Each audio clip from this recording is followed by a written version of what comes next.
ભરૂચ જિલ્લાના અંકલેશ્વરમાં જાહેર સ્થળોએ ગમે ત્યાં કચરો ફેંકતા લોકોને અટકાવવા માટે નગરપાલિકાએ કડક પગલાં ભર્યા છે। શહેરના 13 ગાર્બેજ વલ્નરેબલ પોઈન્ટ પર સીસીટીવી કેમેરા લગાવવામાં આવ્યા છે, જ્યારે કેટલાક સ્થળોએ સિક્યુરિટી ગાર્ડની પણ વ્યવસ્થા કરવામાં આવી છે।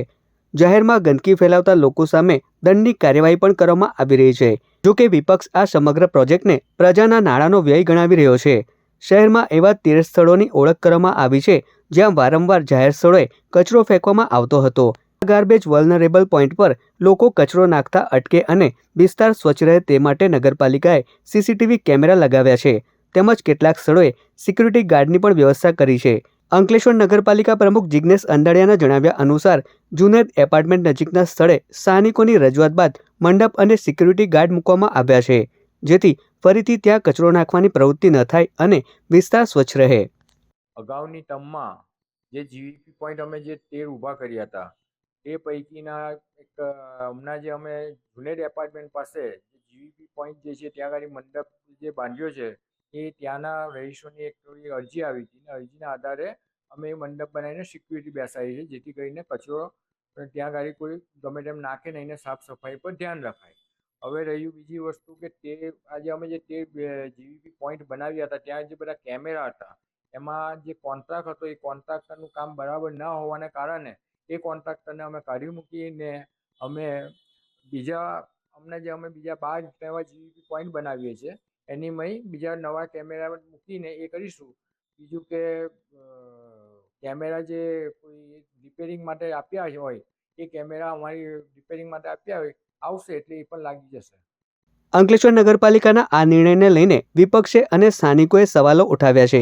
વિપક્ષનું કહેવું છે કે જાહેર સ્થળે કચરો ફેંકનાર સામે કાયદાકીય દંડની જોગવાઈ પહેલેથી જ છે, ત્યારે અલગથી સિક્યુરિટી ગાર્ડ રાખવાની જરૂરિયાત શું છે? વિપક્ષના મતે આ વ્યવસ્થા જાહેર નાણાંના બિનજરૂરી ખર્ચ સમાન છે। કારણ કે કચરો પોતાની મિલકત સાચવવા માટે વોચમેન રાખવામાં આવતા હતા। અમે લોકો કચરાની પેટીઓ સાચવવા માટે વોચમેન રાખીએ છીએ।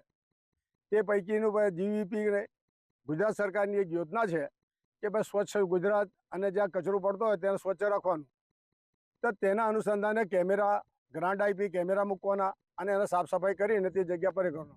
હવે તો તે જગ્યા પર વોચમેન રાખવામાં આવે છે, કોઈ કચરો નહીં નાખે। અરે ભાઈ, તમારી આવડ હોય તો કેમેરાની અંદરમાં જે કંઈ આ કચરો નાખતો પકડે તેની અંદરમાં દંડની જોગવાઈ છે, અને દંડની અંદર બી કોઈ દાદા લોકો હોય અને તમને નહીં કાઢતા હોય તો સીઆરપીસી 100 બીએનએસની ધારા 133 મુજબ એસડીએમ સાહેબની કોર્ટમાં એના વિરુદ્ધમાં કેસ દાખલ કરો, પણ તે ભાઈ તમે નહીં કરો। હવે 700-7,000 રૂપિયાના જે વોચમેનો દુનિયાભરના આખે જ ખૂણે ખૂણામાં બેસાડ્યા છે, 12,000-13,000 રૂપિયાના બિલ ઉતરાય છે, તો આ કઈ જાતના? અને માણસ બી કેવો પવન આવે ઉડી જાય એવા લોકોને સિક્યુરિટી ગાર્ડ તરીકે મૂક્યા છે, ને વાલાને નીચે તેવા લોકોને કોન્ટ્રાક્ટ આપેલા છે। જૂના કેમેરો કાં ગયા, ટીવીઓ હતી તે કાં ગઈ?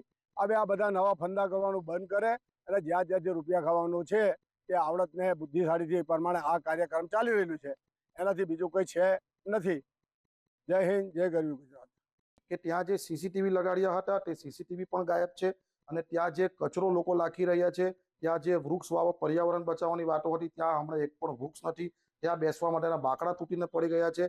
તો આખા જીવીપી પ્લાન અંકલેશ્વર શહેરની અંદર તૂટીને નાબૂદ થઈ ગયા છે, અને ત્યાં કોઈ કચરો નહીં નાખે એના કારણે મંડપ પાડીને સિક્યુરિટી ગાર્ડ બેસાડવામાં આવ્યા છે, જે અંકલેશ્વર શહેર માટે ખૂબ જ ખરાબ વાત કહેવાય।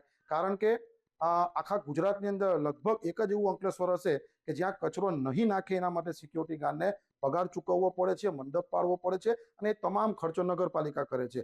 તો કહી શકાય કે પ્રજાને પણ વિનંતી છે કે કચરો લાગતા પહેલા વિચાર કરે, અને નગરપાલિકાએ પણ દંડનીય જોગવાઈ કરવી જોઈએ, અને આ જે તે કોન્ટ્રાક્ટર છે એ જે તે કોન્ટ્રાક્ટરનું બિલ પણ એમનું રદ કરી દેવું જોઈએ, અને જીવીપી પ્લાન ફરીથી જીવિત થાય એ પ્રકારનું કરવું જોઈએ। એક તરફ અંકલેશ્વર નગરપાલિકા આ વ્યવસ્થાને સ્વચ્છતા અભિયાનનો મહત્વનો ભાગ ગણાવી રહી છે, તો બીજી તરફ વિપક્ષ તેને જાહેર નાણાંના ઉપયોગ સાથે જોડાયેલો મુદ્દો બનાવી રહ્યું છે। હવે જોવાનું એ રહેશે કે સીસીટીવી કેમેરા અને સિક્યુરિટી ગાર્ડની આ વ્યવસ્થાથી જાહેર સ્થળોએ કચરો ફેંકવાની સમસ્યામાં ખરેખર ઘટાડો થાય છે કે નહીં।